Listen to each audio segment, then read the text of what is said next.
Kedengeran nggak? Dengar.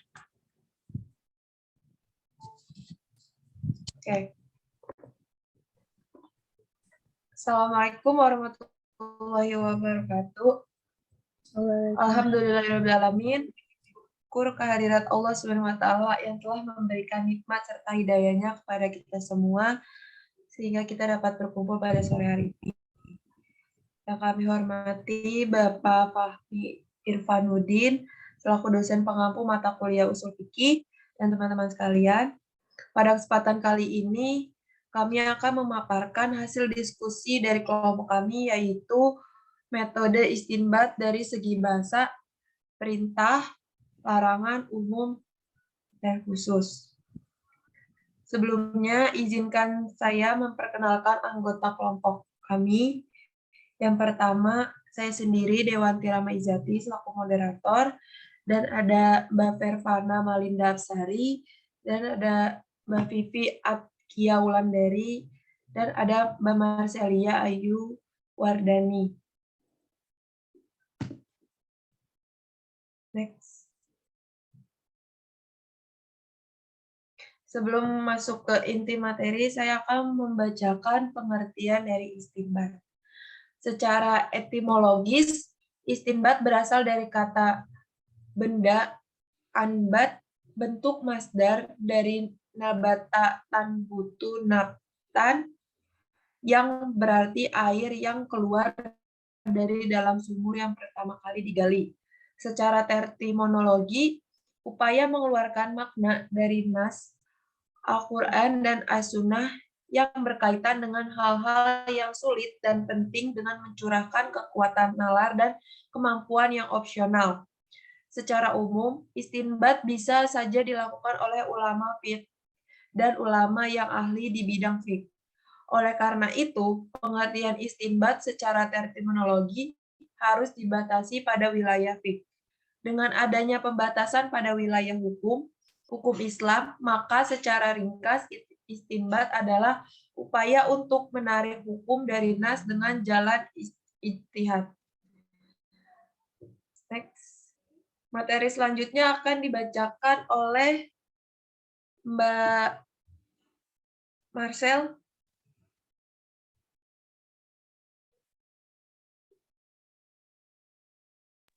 Baik, terima kasih atas waktunya. Saya akan melanjutkan materi mengenai al-amr atau perintah.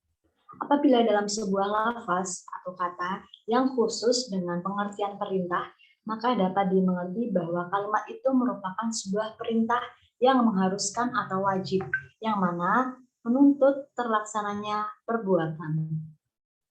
Next. Materi selanjutnya yaitu bentuk-bentuk lafaz yang digunakan untuk meminta suatu perbuatan agar dikerjakan. Yang pertama ada fi'il amr atau perintah langsung, seperti firman Allah dalam Quran Surat Al-Baqarah ayat ke-43. Dua, fi'il mudhari yang dimasukkan lam amr seperti firman Allah dalam surah Ali Imran 104. Yang ketiga, menggunakan isim fi'il amr seperti firman Allah dalam surah Al-Maidah ayat 105. Yang keempat, menggunakan isim masdar sebagai pengganti dari fiilnya, seperti dalam surah Al-Baqarah ayat 83. Yang kelima, menggunakan jumlah kabarian atau kalimat berita, seperti dalam surah Al-Baqarah ayat 228. Yang keenam, menggunakan kata yang bermakna suruh atau perintah, wajib, fardu, seperti kata amar seperti dalam firman Allah surah An-Nisa ayat 58. Kaidah-kaidah usuliyah amar adalah yang pertama, hukum asal dalam perintah adalah wajib, kecuali ada dalil atau tanda yang mengatakan selainnya. Jadi hukum dasar perintah yang ada dalam syariat Islam itu hukumnya wajib dilaksanakan, kecuali ada dalil lain yang mengatakan selainnya baik sunnah ataupun mubah. Dari kaidah ini bisa disimpulkan perintah bisa mengandung 3 hukum. Yang pertama contoh perintah sholat, yang kedua contoh perintah memberi saksi dalam jual beli, yang ketiga contoh perintah berburu dalam ayat berikut ini. Dalam ayat ini ada perintah untuk berburu, akan tetapi ada qarinah bahwa perintah berburu ini hukumnya mubah dikarenakan ayat ini menjelaskan orang yang ihroh tidak boleh berburu, akan tetapi jika sudah tahalul maka hukumnya boleh diperbolehkan.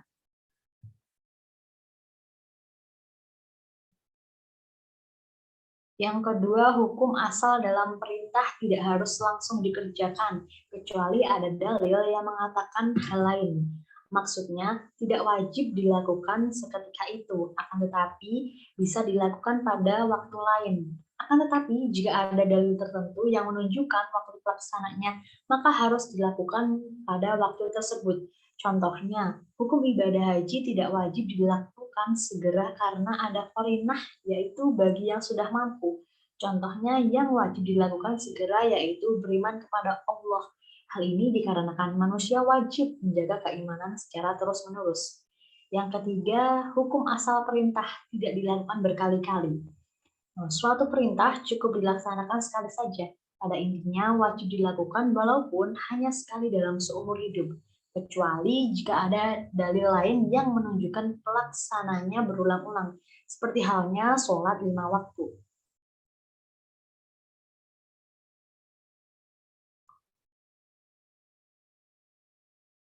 Nah, kaidah-kaidah selanjutnya yaitu perintah berarti juga larangan untuk melakukan kebalikannya. Secara tidak langsung, perintah juga menunjukkan ada suatu larangan tentang kebalikan perintah tersebut. Contohnya, perintah untuk beriman juga berarti larangan untuk kufur. Yang kelima, perintah untuk melakukan sesuatu berarti perintah untuk melakukan perkara yang menjadi lantaran terlaksananya perkara tersebut. Sudah selayaknya bahwa sebuah perkara pasti ada perantaranya.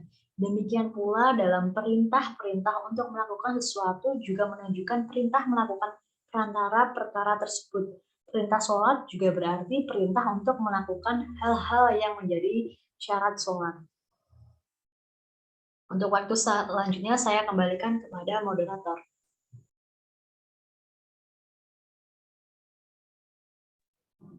Baik, terima kasih Mbak Marcelia. Selanjutnya materinya akan dibacakan oleh Mbak Pervana. Waktu dipersilakan. Oke, terima kasih untuk Mbak Dewanti. Materi selanjutnya saya akan menjelaskan tentang an-nahy atau larangan. Nahi sendiri dalam bahasa Arab artinya larangan, yang mana maksudnya yaitu sebuah perkataan yang menuntut untuk tidak melakukan satu pekerjaan. Seperti halnya dalam amar yang sebelumnya yaitu perintah. Sebagian ulama usul mensyaratkan isti'la pada nahi juga. Dengan kata lain, nahi dapat diartikan sebagai permintaan Allah kepada hambanya untuk meninggalkan satu perbuatan yang telah dilarang oleh Allah tersebut. Sedangkan menurut istilah usul fikih itu sendiri, an-nahi adalah yang bermuatan hukum syar'i, adalah nas-nas syariat yang melarang mukallaf untuk melakukan suatu perbuatan. Oke, selanjutnya yaitu ada bentuk-bentuk an-nahyi. Pada umumnya sebuah larangan di dalam syar'i yaitu Al-Qur'an dan As-Sunnah yaitu menggunakan lam nahi yang masuk pada fi'il mudhari seperti firman Allah Subhanahu wa taala dalam lafaz dalam ayat wala taqrabuz zina innahu kana fahisyatan yang artinya dan janganlah kamu mendekati zina sesungguhnya zina adalah perbuatan yang keji. Nah, bentuk-bentuk an-nahi ini yang pertama yaitu menggunakan lafaz tahrim atau larangan. Contohnya firman Allah yang artinya diharamkan bagi kamu memakan bangkai, darah, dan daging babi yang tertera pada Quran surat Al-Ma'idah ayat 3. Lafaz yang kedua, bentuk yang kedua yaitu penolakan terhadap kehalalan sesuatu. Contohnya firman Allah Subhanahu wa taala yang artinya tidak halal bagi kamu mengambil kembali sesuatu yang telah kamu berikan kepada mereka. Quran surah Al-Baqarah ayat 229. Bentuk yang ketiga yaitu perintah untuk meninggalkan suatu perbuatan itu sendiri. Contohnya firman Allah Subhanahu wa taala yang artinya maka jauhilah olehmu berhala-berhala yang najis itu dan jauhilah perkataan-perkataan yang dusta. Nah, selanjutnya yaitu makna-makna yang terkandung dalam an-nahi. Yang pertama yaitu haram. Contohnya firman Allah yaitu artinya yang berbunyi, dan janganlah kamu membunuh yang diharamkan Allah untuk membunuhnya, kecuali dengan suatu alasan yang benar.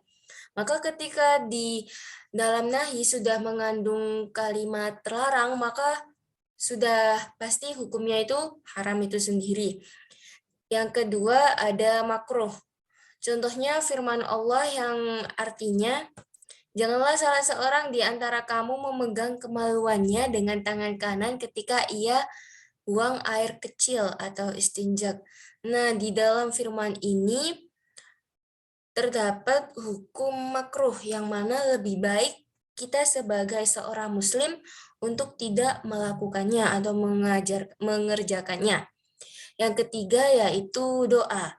Contohnya di firman Allah SWT yang artinya, ya Tuhan kami, janganlah Engkau jadikan hati kami condong kepada kesesatan setelah Engkau beri petunjuk kami. Quran Surah Ali Imran ayat 8. Yang mana di terjemahan ayat ini, di artian ayat ini sudah mengandung lafaz yang artinya janganlah. Janganlah di sini bukan janganlah suatu larangan, tapi mengandung makna doa, yaitu janganlah Engkau jadikan hati kami condong kepada kesesatan setelah Engkau beri petunjuk kepada kami.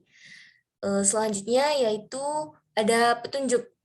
Contohnya firman Allah yang artinya, wahai orang-orang yang beriman, janganlah kamu menanyakan kepada nabimu hal-hal yang jika diterangkan kepadamu, niscaya menyusahkan kamu. Di terjemahan ini, di lafaz ini, terdapat lafaz yang artinya janganlah. Janganlah di sini bukan janganlah larangan, tapi janganlah petunjuk. Selanjutnya yaitu ada penghinaan.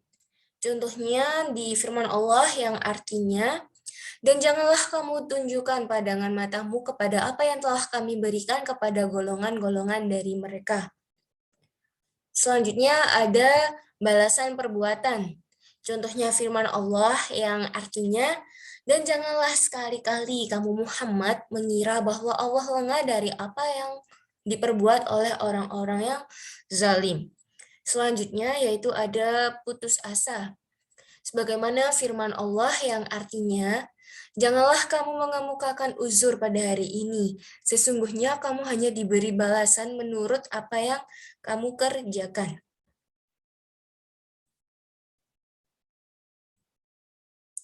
Oke, baik. Selanjutnya saya serahkan kembali kepada moderator. Baik, terima kasih atas penjelasannya. Selanjutnya ada umum atau al-am yang akan dibacakan oleh Mbak Titi.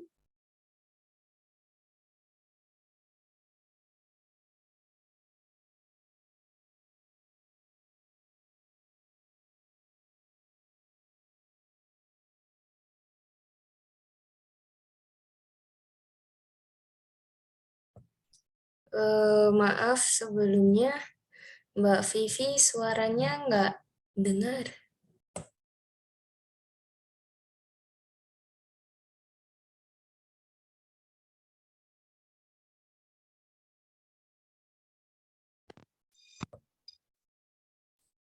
Tes. Ya, sudah. Baik, di sini saya akan membacakan umum atau al-am. Al-am secara etimologi berarti merata. Yang umum secara terminologi, yaitu Muhammad Adib Saleh, mendefinisikan bahwa al-am adalah lafaz yang diciptakan untuk pengertian umum sesuai dengan pengertian tiap lafaz itu sendiri, tanpa dibatasi dengan jumlah tertentu. Cara mengetahui lafaz al-am yaitu sebagian besar ulama berpendapat bahwa setiap lafaz am pasti ada dalil yang mentaksisnya. Atas dasar itulah sehingga mereka membuat suatu kaidah. Min, amin, ilahus, hila. Tidak ada lafaz am melainkan selalu ditaksiskan. Berdasarkan kaidah tersebut, apabila seseorang menemukan lafaz am, maka hendaklah ia mencari taksisnya sebelum diamalkan. Namun, menurut ulama madhab Hanafi bahwa ialah lafaz am itu bersifat pasti. Menurut bahwa lafaz am itu memiliki makna secara pasti, tegas, secara tidak ada dalil yang menyalahinya. Selanjutnya,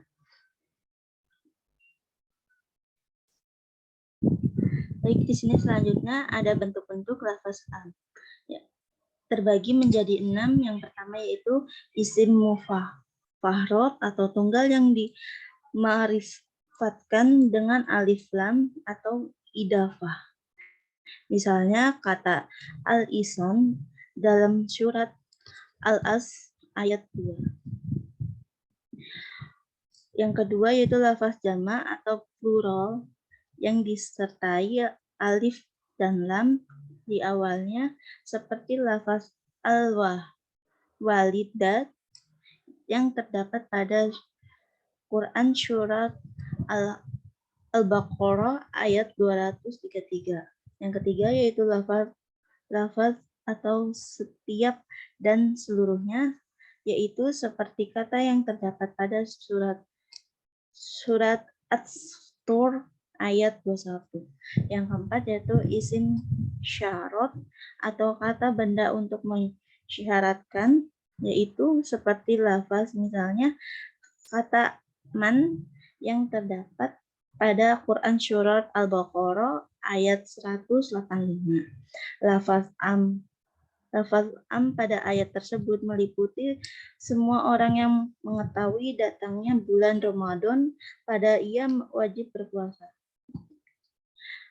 Yang kelima yaitu isim mausul atau kata ganti penghubung, seperti Quran surat An-Nisa ayat 10. Yang keenam yaitu isim nakirah yang jatuh setelah nafi, nahi atau syarat. Contohnya terdapat pada Quran surat Al-Mumtahanah ayat 10. Selanjutnya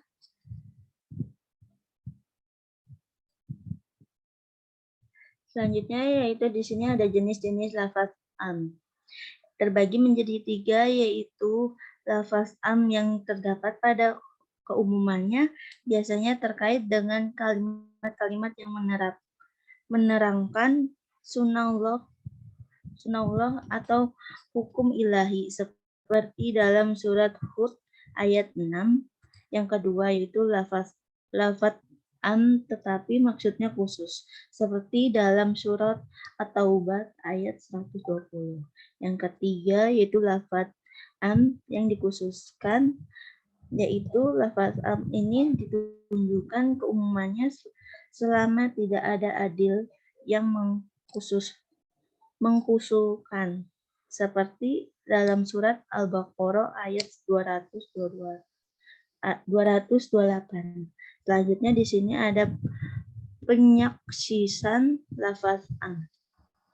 Taksis al-am biasanya disebut juga dengan kothor al-am, yaitu mempersempit makna yang masih umum. Yang pertama di sini ada mukhashil mustahil, yaitu taksis yang tidak berdiri sendiri, di mana an dan mustasisnya tidak dipisah oleh suatu hal. Di sini terbagi menjadi 5, yaitu yang pertama istisna atau pengecualian seperti dalam surat An-Nur ayat 4-5.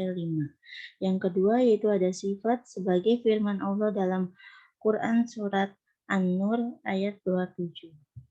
Yang ketiga yaitu syarat sebagaimana dalam Quran surat An-Nur ayat 33. Yang keempat yaitu ada gaya atau batas penghabisan atau pembatas. Seperti pada surat Al-Isra ayat 15. Yang kelima yaitu badal ba'ada min kul atau mengganti sebagai dari keseluruhannya seperti dalam surat Al-Imran ayat 97. Yang kedua di sini ada maksil mustahsil merupakan kebalikan dari muktahil muttasil di mana antara am dengan muttasil dipisahkan oleh suatu hal sehingga antara keduanya tidak disebutkan dalam suatu kalimat. Taksis untuk kategori ini dapat berupa nas Al-Quran, hadis Nabi, ijma maupun kias. Selanjutnya saya kembalikan kepada moderator.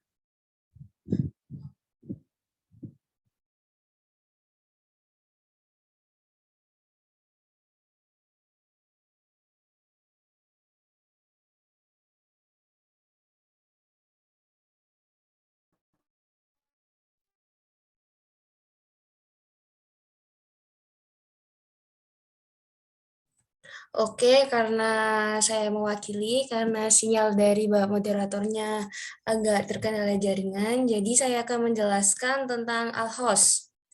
Al-hos yaitu lafaz khas secara etimologi adalah suatu lafaz yang menunjukkan makna khusus. Sedangkan secara terminologi sendiri, menurut Abdul Wahab Khalaf, mendefinisikan lafaz yang digunakan untuk menunjukkan satu orang tertentu. Oke, next, selanjutnya yaitu ketentuan lafaz khas dalam garis besarnya adalah yang pertama yaitu bila lafaz khas lahir dalam bentuk nasyara atau teks hukum, maka ia menunjukkan yang khas secara qat'i atau ad-dilalah yang secara hakiki ditentukan untuk itu. Yang kedua adalah bila ada dalil yang menghendaki atau pemahaman lain dari lafaz khas itu kepada arti lain, maka arti khas itu dapat dialihkan kepada apa yang dikehendaki oleh dalil itu. Yang ketiga ada bila dalam suatu khusus hukum yang bersifat am dan ditemukan pula hukum yang khusus dalam kasus lain, maka lafaz khas itu membatasi pemberlakuan hukum am itu. Yang keempat, bila ditemukan benturan antara dalil khas dengan dalil am, terdapat perbedaan pendapat. Nah, bila keduanya tidak bersamaan waktunya, di sini ada dua kemungkinan. Yang pertama, lafaz am terkemudian datangnya, maka lafaz am itu menasahkan lafaz yang khus. Atau yang kemungkinan keduanya yaitu lafaz khos yang terkemudian datangnya, maka lafaz khos itu menasahkan lafaz am dalam sebagian afrodnya. Oke. Selanjutnya yaitu kesimpulan. Kesimpulannya yaitu kalimat itu merupakan sebuah perintah yang mengharuskan yang mana menuntut terlaksananya perbuatan. An-nahi dalam bahasa Arab artinya larangan, yaitu sebuah perkataan yang menuntut untuk tidak melakukan satu pekerjaan. Lafaz am merupakan lafaz yang sejak pertama diciptakan untuk menunjukkan arti umum yang tidak terbatas yang tentunya masih dalam ruang lingkup lafaz itu sendiri. Sedangkan lafaz khas yang sebelumnya seperti di slide selanjutnya yaitu lafaz yang mengandung makna-makna khusus itu sendiri. Oke, baik. Cukup sekian presentasi dari kelompok kami. Mohon maaf bila terdapat kesalahan dan kata-kata yang mungkin kurang mengenakan. Akhir kata, nun wal qalam yawma yasturun. Wassalamualaikum warahmatullahi wabarakatuh.